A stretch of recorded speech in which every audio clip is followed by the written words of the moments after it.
Imagine this. A man who spoke too loudly against power suddenly finds himself thrown out of the very district he lived in for decades. Police storm his home, claim to find hidden weapons. 32 cases stamped on his name, like labels of guilt. And before the people can even question, he is gone. Deported, banished, erased from Dakshina Kannada as if he was the problem, not the system. But here is the truth. Deportation is not conviction. It is removal, not justice. And in Dharmasthala, where skeletons have been dug out from the forest, where skulls have disappeared, where phones filled with secrets never told their story, we must ask, who really benefits when a man like Mahesh Shetty Timarodi is silenced? They want us to believe that the case is over, that law has taken its course. But if justice was truly done, why does it look like questions are being buried deeper than answers? Let's see the case file updates. Let's lay out the facts as they stand by today. The Dakshina Kannada District Administration has ordered the deportation of activist Mahesh Shetty. Police claim that during a spot inspection of his house, they discovered weapons.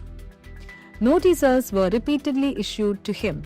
He did not appear for hearings. And so the administration issued the strongest order possible, which is banishment. Timarodi has now been sent to Manvi Taluk in Raichur district. Officials proudly state 32 cases are already registered against him. On the surface, it looks like a crackdown. A man with 32 cases, armed with weapons, refusing to obey law. Deport him. Close the file. But a case as complex as Dharmasthala cannot be reduced to one line, because the deeper we look, the more contradictions we find. Let's go to a new video evidence. In August 2023, a conversation surfaced.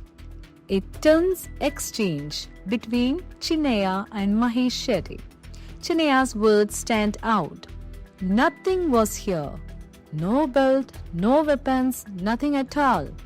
He admits to events stretching back to 2012, acknowledges disputes that dragged on until 2015, but he denies the fresh allegations. And when he stepped into Belthangady court, something unexpected happened. Under BNS 183, while giving his voluntary statement, Chinnaiah broke down in tears. His words were simple, almost childlike. There was nothing wrong with me. For a witness to collapse emotionally in court is not just drama, it is a signal that we are being shown and what really happened may be not the same thing. And here we also find some contradictions and gaps. Now let's see the contradictions that I was talking about. If weapons were truly seized, where is the public record? Where is the detailed inventory? Why does it feel like a story whispered and not proved? 32 cases sounds terrifying, but how many are genuine criminal charges? And how many are administrative harassment for someone who dared to oppose? Chinnaiah admits incidents from 2012 to 2015. Then why wait nearly a decade to deport Timarodi now? What changed in 2023? And why highlight a voluntary statement in court when it has not been backed by forensic or independent verification even? Finally, and most importantly, who gains from pushing Timarodi out? Deportation may look like punishment, but in reality, it is often a way to remove inconvenient people without addressing inconvenient truths. We should realize that.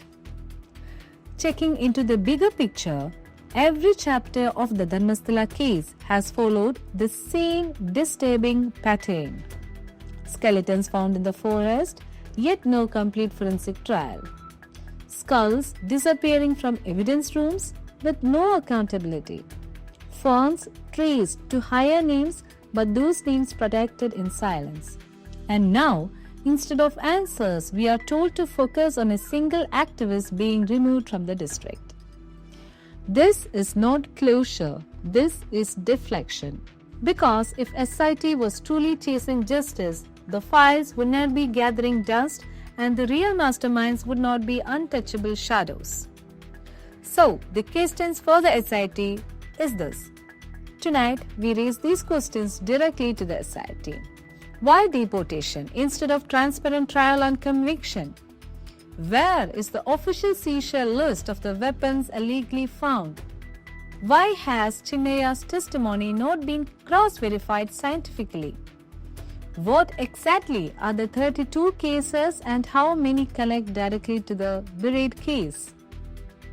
Why do the bigger names continue to escape scrutiny while activists are being punished? In Dharmasthala, justice has always worn a veil, and every time someone dares to pull it away, they are silenced, banished, or branded guilty even before the trial begins.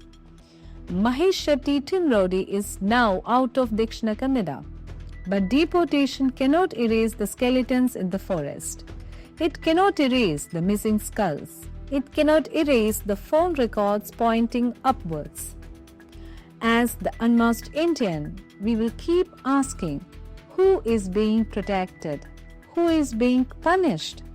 And why does truth come or continue to be the first body buried in Dharmasthala? This case is not over, it is only being covered up. More information on the next video, stay tuned.